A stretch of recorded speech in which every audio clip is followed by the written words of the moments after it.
Good morning. Can you hear in the back?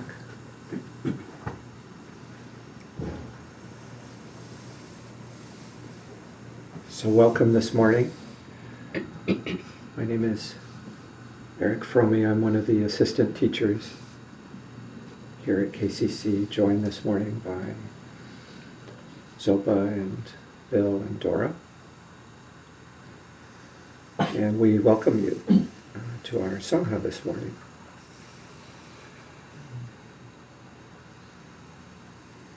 And a special welcome to those of you who are new or relatively new. And to those of you who are watching on streaming, good morning and welcome.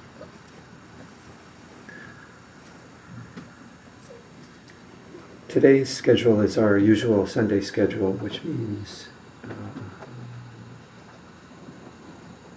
bit less than an hour of calm abiding meditation, followed by a break, and starting again a little bit after 11 with our question, answer, and discussion period. Did I say a little after 11? A little after 10. That'll take us right up to about 11 o'clock. I must still be on East Coast time.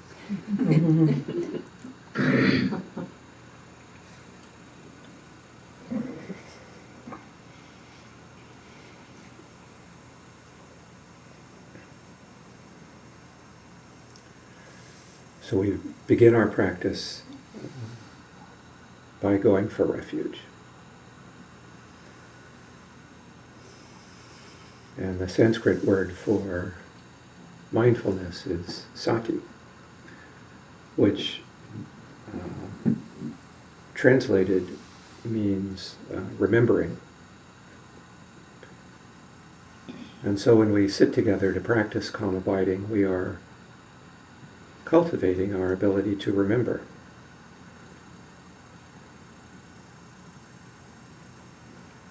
And what is it that we're trying to remember, you might ask? Lama Michael, when he's giving meditation instructions, sometimes likes to say that we're remembering where we are and what we're doing. So take a few seconds now to notice where you are and what you're doing.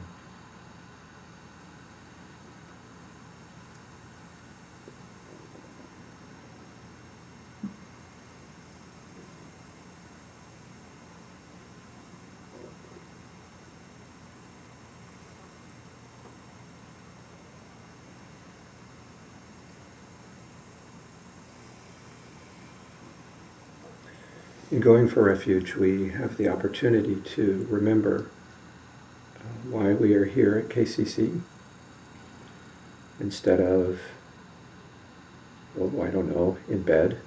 You could watch TV or read the newspaper, or you could be working on your to-do list. So before we say our refuge prayer together, it's a great opportunity to ask yourself, why are you here right now?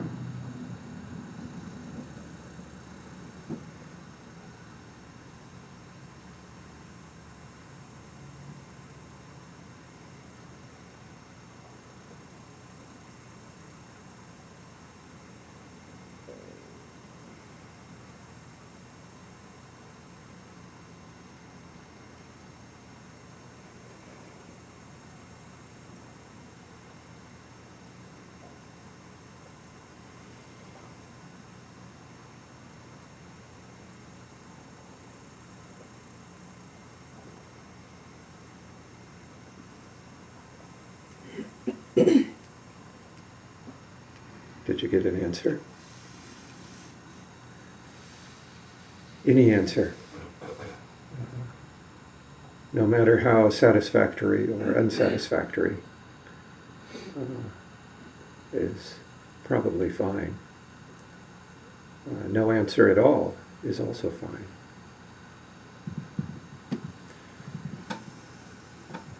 Because the answer is not the practice. And it's also not the fruit of the practice.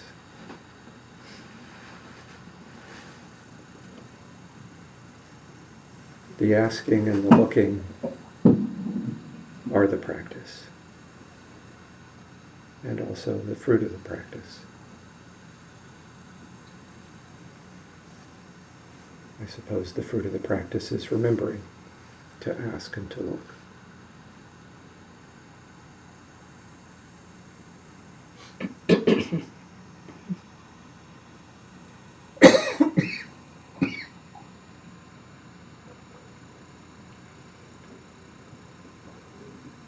Going for refuge is also an opportunity to remember the answer that is given to us by the Buddha, by our lineage.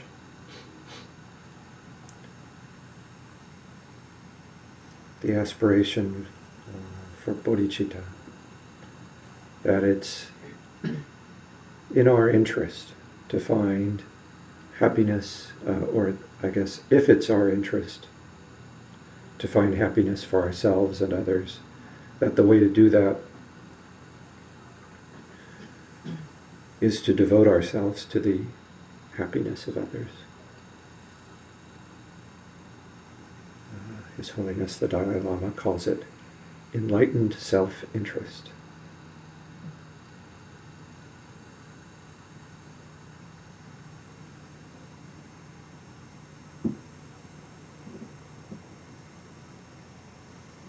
And perhaps you can see that we all have a lifetime of practice devoting ourselves to our own happiness,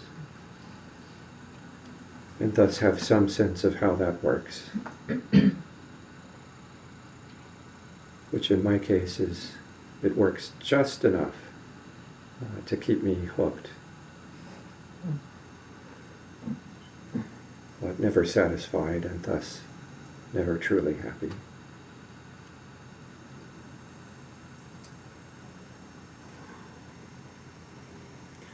Instead, the Buddha says, we can aspire to attain enlightenment in order to release all beings from their particular suffering and establish them in lasting peace and happiness.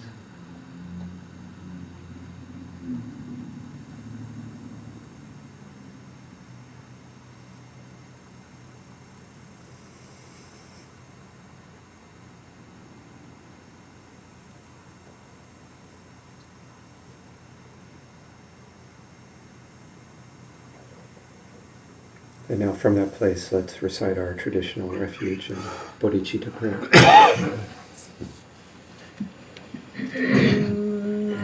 Till the summit of enlightenment is reached, I and all beings go for refuge to the sources of true refuge. I will now practice the absorption of calm abiding in order to release all beings from their particular suffering and establish them in lasting peace and happiness. Until the summit of enlightenment is reached, I and all beings go for refuge to the sources of true refuge. I will now practice the absorption of calm abiding in order to release all beings from their particular suffering and establish them in lasting peace and happiness. Until the summit of enlightenment is reached, I and all beings go for refuge to the sources of true refuge. I will now practice the absorption of calm abiding in order to release all beings from their particular suffering and establish them in lasting peace and happiness.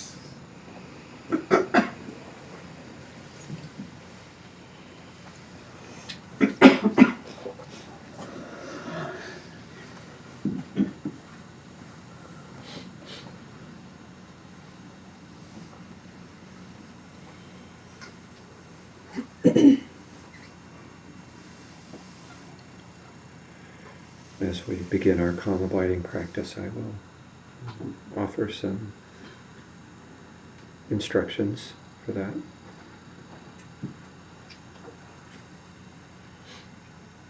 And we begin by first grounding ourselves in our bodies. Can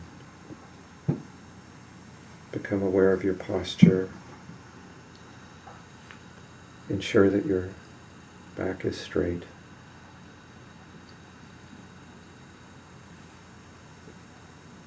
And feel for any tension in your body. If you find it, breathe into it.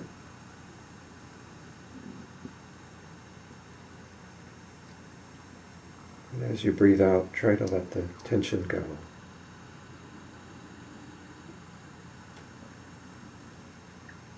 So that your body feels in a state of relaxation, but also alert.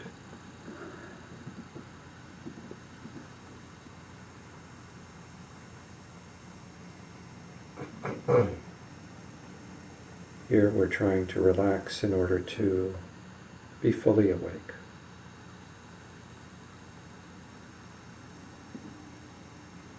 One consideration is what to do with your eyes.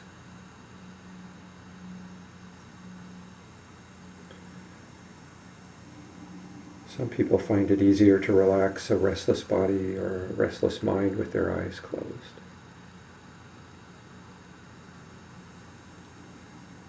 If you're sleepy, however, you may find that keeping your eyes open and letting more light in is helpful.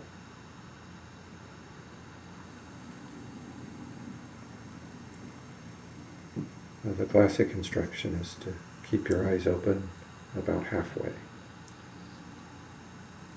with your gaze unfocused but directed outward and a little bit down. And this balances relaxation and alertness.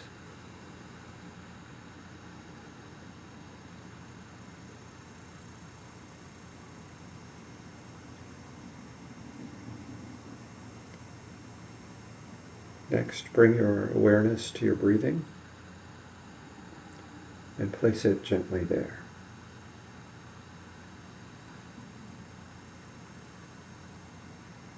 You're not thinking about your breathing or investigating your breathing.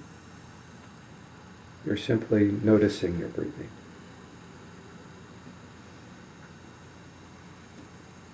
And rest in that noticing.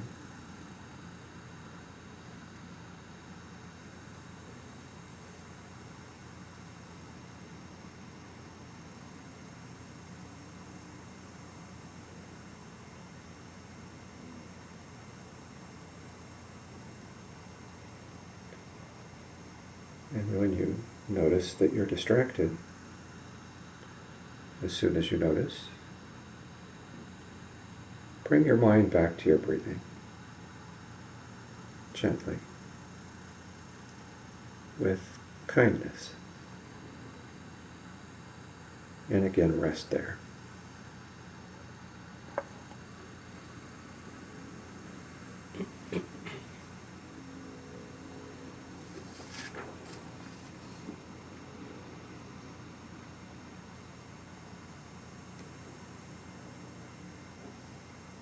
Let's practice in that way until Miriam rings the bell.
Take a moment to stretch and reestablish your posture in meditation. Please do so.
By this virtue may I quickly realize Mahamudra and establish all beings without exception in this state.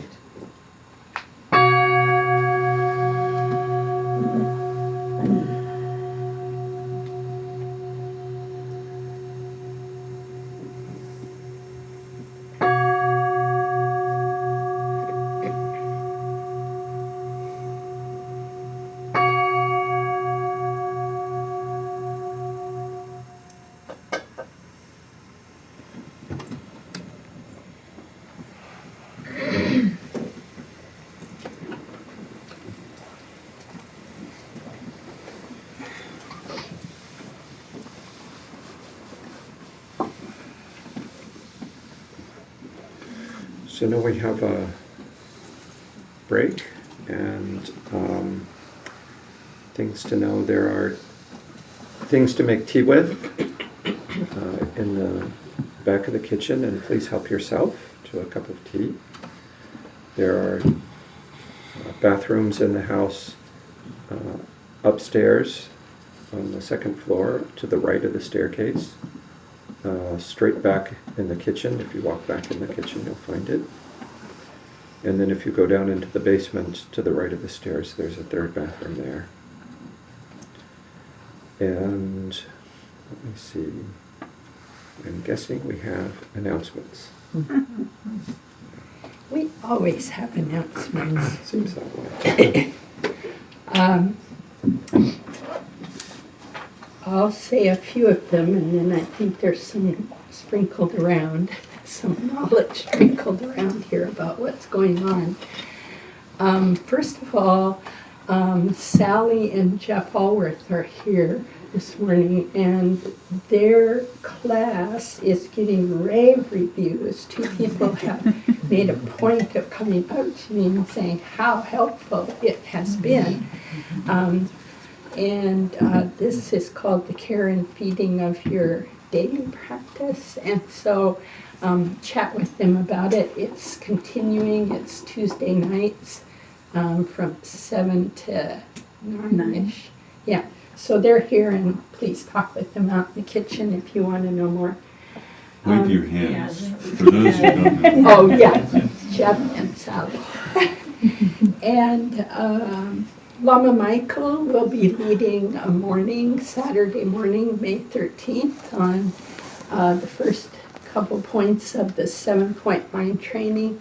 This is especially for people who've been engaged in studying that and working on that. So it will be quite an amazing time, and that's up on the website, so you can sign up for it.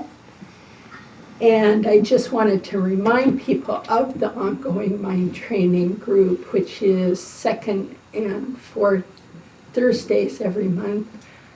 Tim Campbell and I facilitate it, mostly Tim.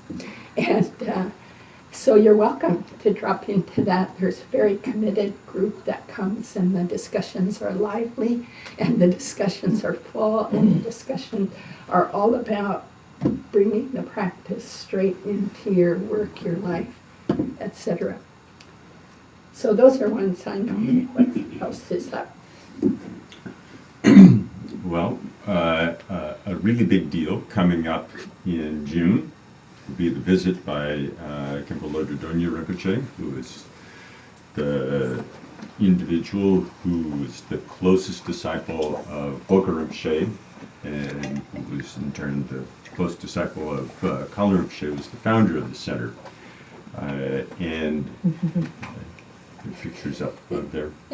He's up front there. Yeah. We're all people Pointing. second from the left. And this is going to be, this is a very rare opportunity, actually. Khenpo Rinpoche doesn't travel very much, and is traveling even less now that he has the responsibilities for the education for the young Boka Rinpoche. And this will happen, you'll fly in if the visas are arranged and the travel is all finalized and et cetera, et cetera. I will arrive on the 26th of June, which is a Monday. And we are hoping that around the 15th of June, we will be moving over to our new center. So please take a moment to appreciate the sense of number of balls in the air at the moment as this all arrives at exactly the same point at exactly the same time.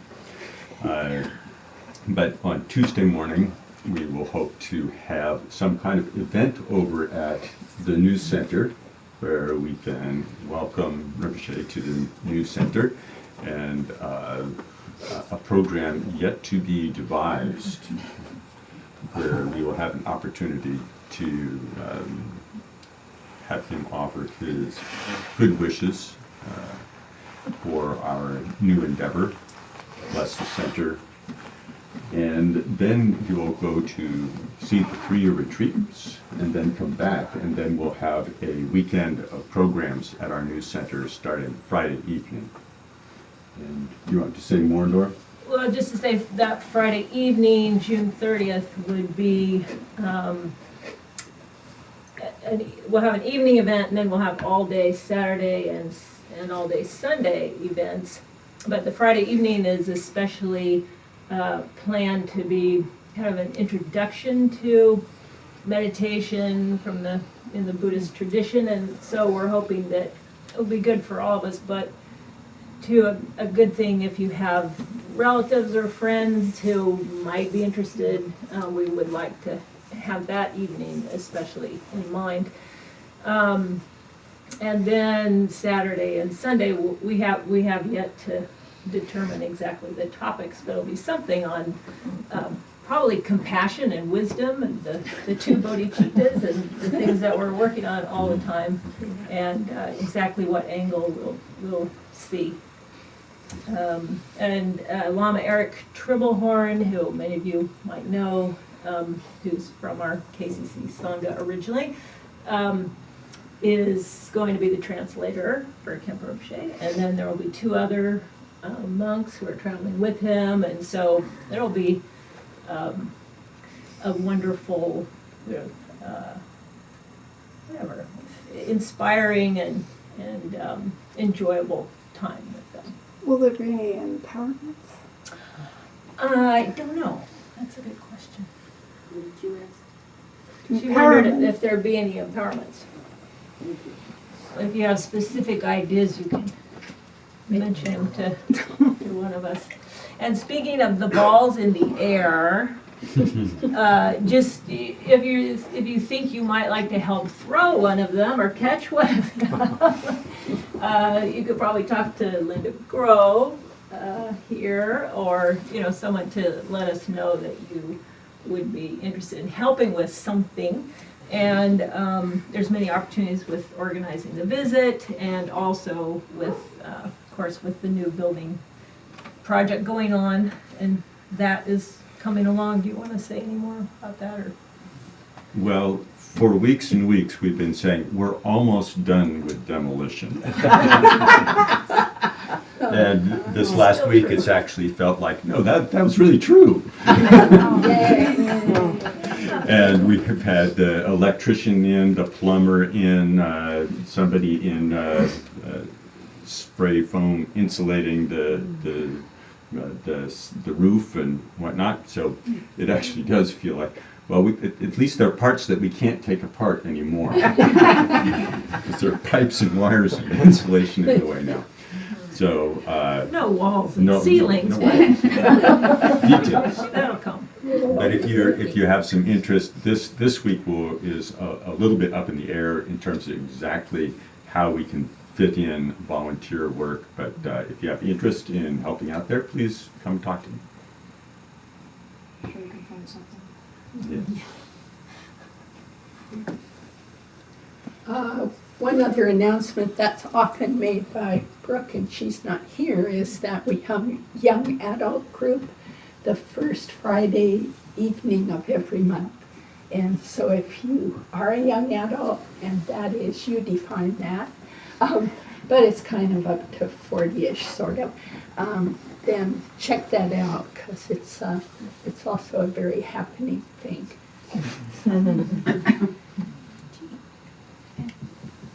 All right, let's have our break.